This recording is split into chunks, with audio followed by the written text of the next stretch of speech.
Hi there, my name is Mandy Jeffley with Pure Vita Nutrition, and I am a licensed holistic nutrition practitioner.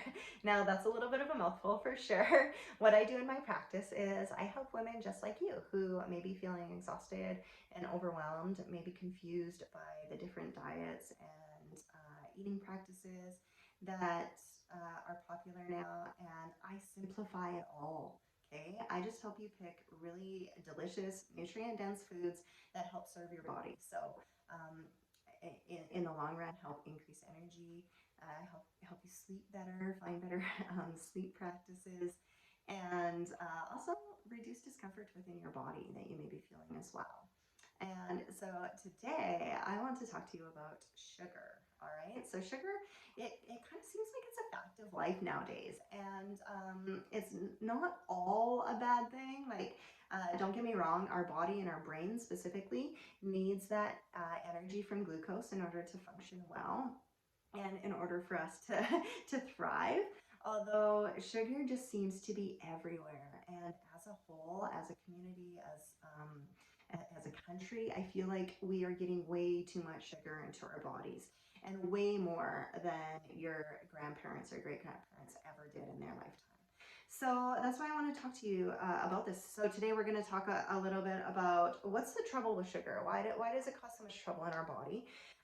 What contributes to higher blood glucose levels? So I'm going to share a few things with you that maybe aren't commonly known about sugar. And then finally, I'm going to share some label reading tricks and also some new label regulations that one is going to make it really easier or a lot easier in your life, and one is going to make it a lot harder and cause a little bit more confusion. So I'll go through that towards the end. So first of all, what's the trouble with sugar? Why is it so bad for us? Well, number one, it spikes insulin.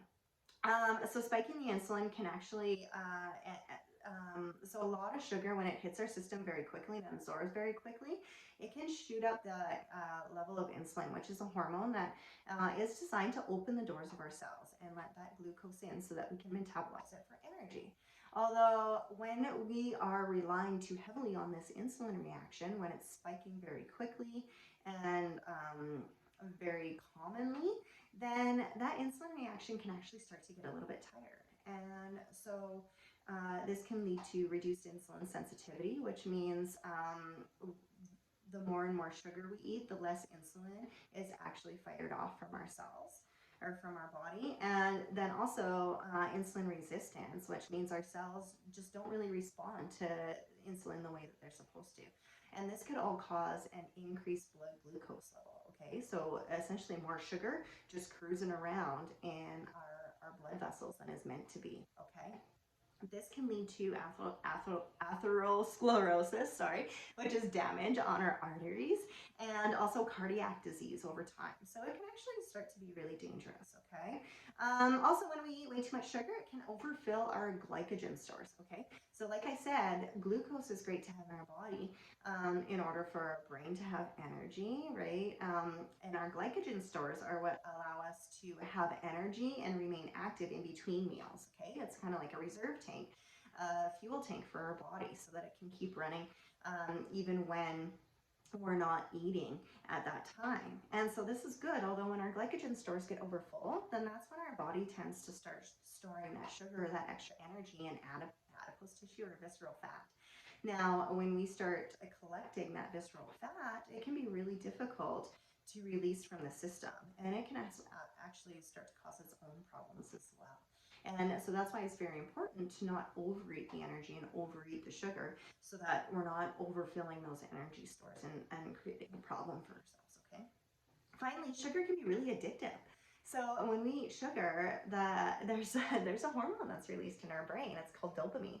And dopamine, it's not necessarily a bad thing. It's a happy hormone, although it's the same hormone that's released in our body when we take some dangerous drugs as well.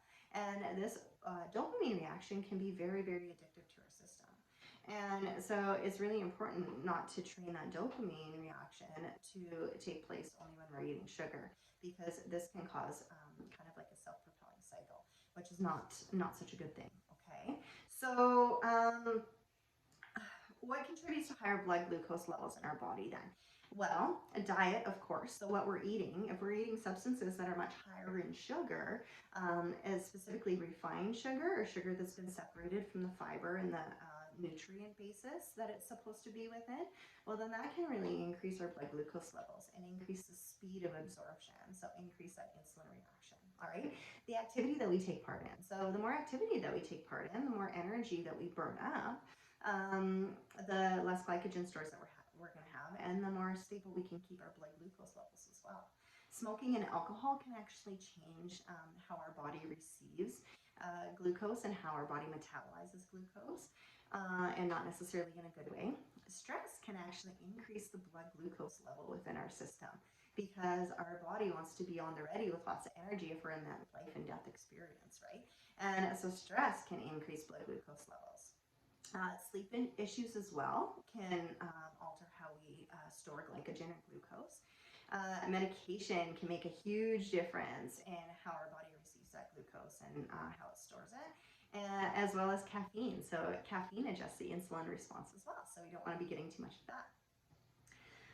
All right, so really what we want to do when it comes to sugar, really want to just be aware of what are you eating the sugar paired with and how much are we getting in, okay? What's the quality of the sugar? So generally I say rule of thumb is don't worry too much about the sugar that's coming along with fruits and vegetables because there's a lot of fiber in fruits and vegetables. There's also a lot of micro and phytonutrients that help the body to clean up any inflammation that could be created by the extra glucose or fructose specifically. So I don't say worry too much. I say don't worry too much about that. I say it's more the extra sugar that we find in our processed goods. Okay, so salad dressings, sauces, snacks like even yogurt, flavored yogurt is one that has a lot of sugar in it. Granola bars are something that we kind of equate to being a healthy snack, although it can harbor a lot of sugar in it as well. And so it's those extra sugars that are added, and specifically the altered sugars as well. So high fructose corn syrup. A little known fact about that is the cells in your body aren't really equipped to metabolize that properly. High fructose corn syrup, since it's an altered sugar, it actually has to go through the liver in order to be metabolized, just like alcohol would. Okay, so there are different qualities of sugar, and a lot of people fall back into the artificial sweeteners then as well, which I say for the most part those are altered and they really aren't very good for the body. They based on research and what the data that science has been collecting, it can really start to alter the way that cells reproduce, which can start to be really, really dangerous within the body. And so generally I say stay away from those artificial sweeteners as well. Usually monk fruit and stevia are okay because they're more naturally based. The rest of the artificial sweeteners, though, I would say just stay away from them. They're not going to do what they are supposed to do in the long run, and they aren't health-producing substances, okay? All right. What else? Little known facts. Oh, okay. And so another tip then would just be to, if you're not able to completely, like to reduce or completely eliminate the amount of sugar, slow down the absorption. So that's why I say like always pair it with fat or with fiber or protein, right? So this is why sugars that are naturally found and not highly processed, they hit the system a little bit slower. So sometimes they can be a lot better for you. Some common swaps that I use for sugar in baking are you can reduce sugar or completely eliminate sugar by adding applesauce, honey, or maple syrup. Those are sweeteners that I add quite often, as opposed to adding just basic raw sugar itself. I find that those are a little bit better swaps. For most recipes, like baking recipes, a lot of times you can completely remove the sugar without anybody noticing. Sometimes it's better just to add like a crushed banana, or something along those lines, pineapple even, as opposed to adding in the raw sugar itself. Because once again, this is going to be sugar that's paired with fiber, and pairing it with fiber is going to slow down that absorption rate. So those are some kind of tips and tricks to help reduce the amount of sugar. And finally, okay, so let's go into the label reading then. And how much sugar should we actually be getting? Like, that's a very common question. And so Canadian recommendations are for men to be getting less than 36 grams of sugar a day or 9 teaspoons a day, okay? And that's less than. And so, and then women and actually children are the same, although I wouldn't say that I necessarily agree. I would say that we should always be going as low as we can. So for women and children, the recommendation is less than 24 grams or 6 teaspoons of sugar a day. And so the best way to reduce the amount of sugar you're getting into your day is to really just keep track. That awareness is key. So keep track of how much you're getting in, and then you can start making healthier swaps, okay? So like I said, with the salad dressings and the barbecue sauces and stuff, you can always make those on your own at home so that you can control the sugar content in them. Or go with something that just has plainer ingredients, okay? So when it comes to label reading, one of the tips that they're doing that they're changing is they're actually changing the sugar on the label so that we all know that there's a bunch of different names for sugar. It doesn't just fall under one name. So they're actually starting in Canada to group those names of sugar in brackets in one spot on the label. And they always have to list it in accordance to how much of it is in the substance in relation to other ingredients. So you know if that grouping of sugar is right at the beginning, then your packaged substance is going to have more sugar in it than any other ingredient. Okay, so just be careful when you're looking at the label and when you're keeping an eye out for those different names of sugar on the label, that if there's a lot of them and they start adding up, they may end up being the primary substance.